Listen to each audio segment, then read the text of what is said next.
वाराणसी में काशी विश्वनाथ मंदिर के पास ऐसा कौन सा सच छिपा है जिसके लिए बवाल मच गया है। आज ज्ञान वापी के सर्वे का दूसरा दिन था, लेकिन बवाल पहले दिन से भी ज्यादा हुआ। सर्वे करने के लिए एडवोकेट कमिश्नर की टीम ज्ञान वापी परिसर में तो गई, लेकिन कुछ देर में ही खाली हाथ वापस निकल आई। बाहर का हंगामा देखकर सिर्फ अंदाजा ही लगाया जा सकता है कि परिसर के अंदर का माहौल कैसा रहा होगा।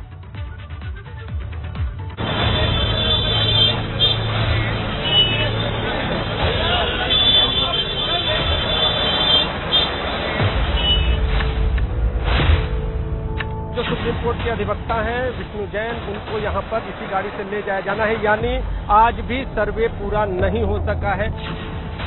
पहले दिन जबरदस्त बवाल, दूसरे दिन बैरिकेडिंग का जाल।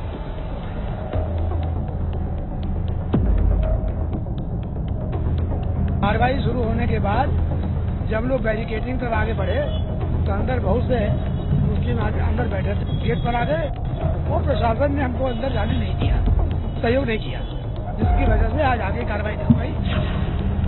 ज्ञान वापी के सर्वे में गदर, खाली हाथ निकले वकील। कोर्ट में दरखास्त देंगे, अब कोर्ट जो दिशा निर्देश देगा तो उसके आधार पर आगे कार्रवाई होगी। दिन दूसरा था, लेकिन बवाल पहले दिन से भी ज्यादा। मेरे सामने कोई कार्रवाई नहीं है, बोले हम इसे में नहीं।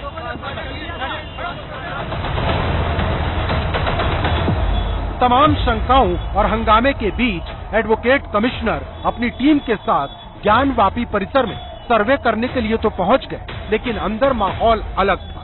दावा किया गया कि मुस्लिम समाज के लोग बैरिकेडिंग करके अंदर ही बैठे थे और सर्वे के काम में बाधा डाली गई। भारी मात्रा में मुस्लिम समाज कमिश्नर साहब बैरिकेडिंग के तो अंदर नहीं जाने दिया गया। वो लोग दरवाजे पर आके खड़े हो गए और इसीलिए कमिश्नर साहब की कार्रवाई आज कंप्लीट नहीं हो पाई है। यही हमारा स्टेटमेंट है, इससे ज्यादा मैं नहीं बोलना चाहता। सर्वे का आदेश कोर्ट से आया था और मामला एक बार फिर लौटकर कोर्ट की चौखट पर पहुंच गया है। 9 मई को अगली सुनवाई होगी और ज्ञान वापी परिसर में क्या क्या हुआ वो वकीलों की टीम अपनी अपनी तरफ से अपना अपना पक्ष बताएगी। अब हम अपनी जो बात है हम अपनी बात कोर्ट में कहेंगे। 9 तारीख को इस मामले की कोर्ट में सुनवाई है। हमारे जहाँ पे जो वकील हैं सब लोग अपनी बात कोर्ट में कहेंगे और उसके बाद आगे टाइम लिया जाएगा। अगर स्पेसिफिक ऑर्डर लेना तो स्पेसिफिक ऑर्डर लेंगे, पर मेरे हिसाब से ऑर्डर बहुत क्लियर था। ज्ञान वापी पर गदर ऐसा छिड़ा है कि पूरे देश की निगाह अब काशी पर टिक गई है, ठीक वैसे जैसे अयोध्या मामले में टिकी थी।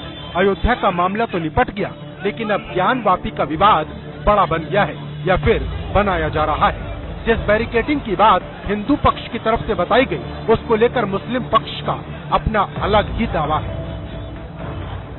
प्रशासन ने कोर्ट के आर्डर का कंप्लायंस किया है। कोर्ट ने कोई आर्डर नहीं किया था कि बैरिकेडिंग के अंदर जाके आप इंस्पेक्शन करें। बैरिकेडिंग के बाहर का था, वो आपने किया। अगला हमारा अगला कदम 9 तारीख को होगा। हमने तो कदम उठा दिया कि हम दूसरा कमिश्नर बदला जाए। कमिश्नर पर हमें विश्वास नहीं है। नहीं, ये पक्षपात कर रहे हैं। वादी जो कह रहा है वो कर रहे हैं। इनको एक कोर्ट की तरफ से कमिश्नर है, इनको एक निष्पक्ष रूप में काम करना चाहिए। वादी ने कहा कि साहब ये देख लीजिए, वो कर लीजिए, और सारी चीज उनकी बात मानते जा रहे हैं।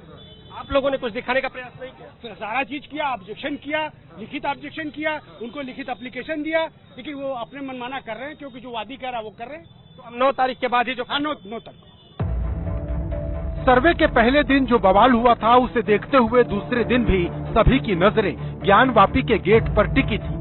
मुस्लिम पक्ष को इस मामले में ऐतराज क्यों है, ये आपको बताते हैं। कोर्ट ने जिस एडवोकेट कमिश्नर को नियुक्त किया है, उन पर पक्षपात के आरोप लगाए गए हैं। एडवोकेट कमिश्नर अजय मिश्रा को बदलने के लिए कोर्ट में याचिका भी दाखिल की गई। याचिका में कहा गया कि सर्वे के पहले दिन सूर्यास्त के बाद भी मस्जिद में जाने की जिद की गई, जबकि ऐसा कोई आदेश न्यायालय की तरफ से नहीं आया। आरोप लगाया गया कि एडवोकेट कमिश्नर एक पक्ष की बात सुनकर ही सर्वे कर रहे हैं। याचिका में यह भी कहा गया कि एडवोकेट कमिश्नर दीवारों पर उंगली से खरोद कर जांच कर रहे थे। कोर्ट ने मुस्लिम पक्ष की याचिका पर सुनवाई करते हुए फैसला सुरक्षित रख लिया और अब 9 मई को अगली सुनवाई होगी। सर्वे के दूसरे दिन एक युवक ने नमाज पढ़ना भी शुरू कर दिया, जिसे हिरासत में ले लिया गया। ज्ञान वापी सर्वे जब तक चलेगा तब तक माहौल ऐसा ही रहेगा, क्योंकि यह सिर्फ जमीन या संपत्ति का मसला नहीं, मसला तो धर्म का है। वाराणसी से नीतीश कुमार पांडे के साथ ब्यूरो रिपोर्ट, एबीपी गंगा।